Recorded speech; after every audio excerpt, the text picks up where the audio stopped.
उत्तोलक। उत्तोलक एक सरल मशीन है जैसे चिमटा, सरौता, कैंची आदि।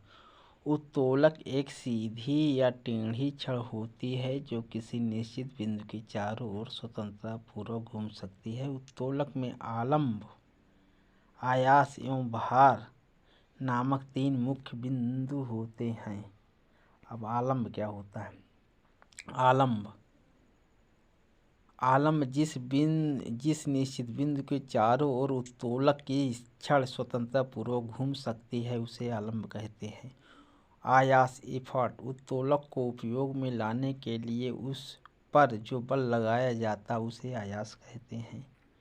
भार, लोड, उत्तोलक के द्वारा जो बोझ उठाया जाता है अर्थात किए गए कार्य को भार कहते हैं। उत्तोलक के सिद्धांत, थ्योरी ऑफ लीवर।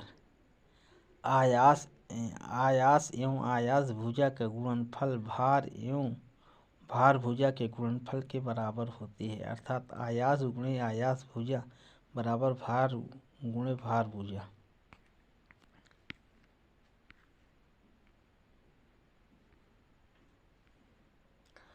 अब उत्तोलक का यांत्रिक लाभ, मैकेनिकल एडवांटेज ऑफ लेबर। उत्तोलक के द्वारा उठाए गए भार तथा उस पर लगाए गए आयास के अनुपात को उत्तोलक का यांत्रिक लाभ कहते हैं।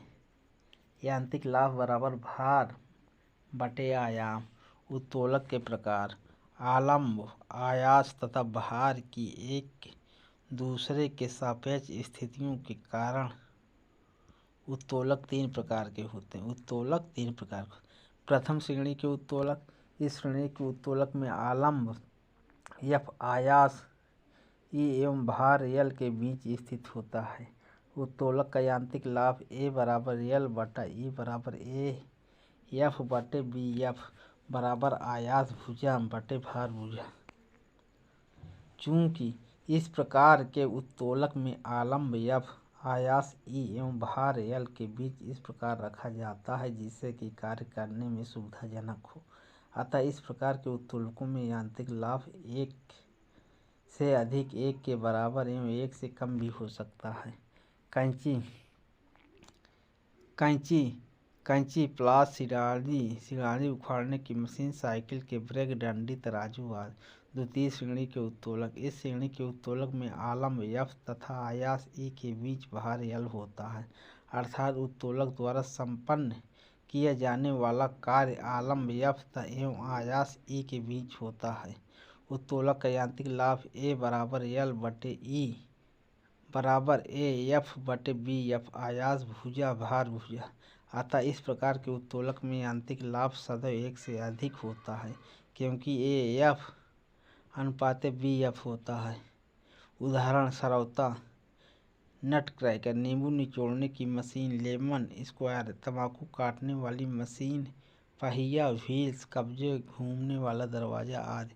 तृतीय श्रेणी का उत्तोलक। इस श्रेणी के उत्तोलक में आलंब एफ एवं भार यल के बीच आयास ई होता है। यांत्रिक लाभ ए बराबर यल अपान ई बराबर ए एफ बटे बी एफ आयास भुजा बटे भार भुजा, अतः इसमें यांत्रिक लाभ सदैव एक से कम होता है क्योंकि ए एफ अनुपात बी एफ ऐसे उत्तोलकों का उपयोग धीमी गति की तीव्र करने में किया जाता है।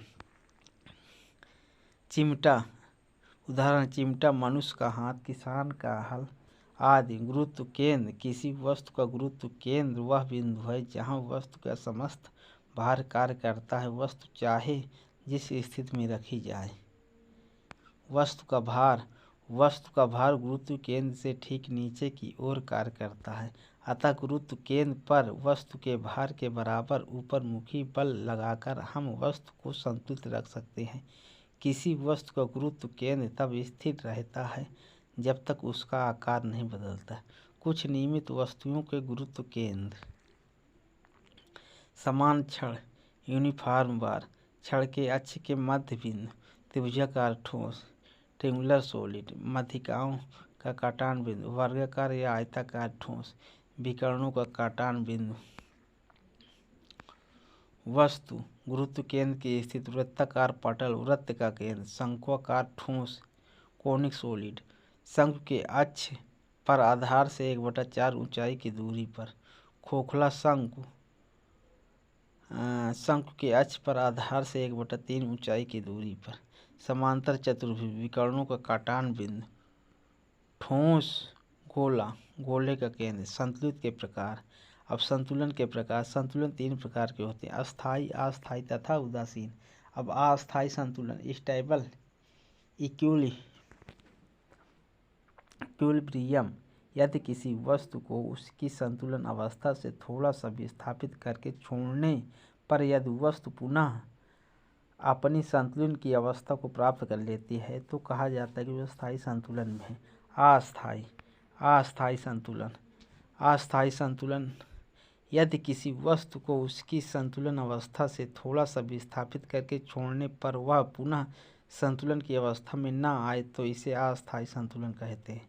उदासीन संतुलन, यदि किसी वस्तु को उसकी संतुलन स्थिति में थोड़ा विस्थापित करके छोड़ने पर वह अपनी पूर्व अवस्था में आने का प्रयास न कर बल्कि अपनी नई अवस्था में ही संतुलित हो जाए तो कह सकते हैं कि वस्तु उदासीन संतुलन में है। इस प्रकार के संतुलन में वस्तु के गुरुत्व केंद्र की स्थिति वस्तु की स्थिति बदलने पर नहीं बदलती है। अस्थायी संतुलन, अस्थायी संतुलन, उदासीन संतुलन। अस्थायी संतुलन की शर्तें। किसी वस्तु को अस्थायी संतुलन में बने रहने के लिए निम्नलिखित शर्तों का पूरा होना अनिवार्य है। वस्तु का गुरुत्व केंद्र अधिक से अधिक नीचा होना चाहिए। गुरुत्व केंद्र से होकर जाने वाले ऊर्ध्वाधर रेखा वस्तु के आधार से होकर गुजरना चाहिए। इसलिए पहाड़ पर चढ़ते समय अथवा अपनी पीठ पर भारी बोझ लेकर चलने वाला मनुष्य आगे की ओर झुक जाता है, क्योंकि इस अवस्था में उसके गुरुत्व केंद्र से होकर जाने वाली ऊर्ध्वाधर रेखा उसके पैरों के पास आधार से होकर जाती है। पीसा की ऐतिहासिक मीनार तिरछी होते हुए भी नहीं गिरती है, क्योंकि उसके गुरुत्व केंद्र से गुजरने वाली ऊर्ध्वाधर रेखा उसके आधार से होकर गुजरती है। अब फ्रेंड, अगले वीडियो